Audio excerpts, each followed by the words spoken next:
صلوا علی الحبیب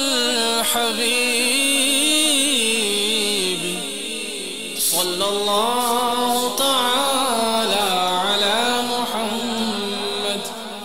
دعوت اسلامی کے اشاعتی ادارے مکتبۃ المدینہ کی مطبوعہ 89 صفحات پر مشتمل کتاب مفتی دعوت اسلامی کے صفحہ 57 پر ہے 18 محرم الحرام 1427 سن ہجری مطابق 17 فروری 2006 سن عیسوی جمعہ کو بعد نماز مغرب تقریباً 8 بجے باب المدینہ کراچی پاکستان میں یہ خبر جنگل کی آگ کی طرح پھیل گئی کہ تبلیغ قرآن و سنت کی عالمگیر غیر سیاسی تحریک دعوت اسلامی کی مرکزی مجلس شورا کے رکن مفتی دعوت اسلامی الحافظ القاری الحاج حضرت علامہ مولانا محمد فاروق عطاری المدنی انتقال فرما گئے ہیں۔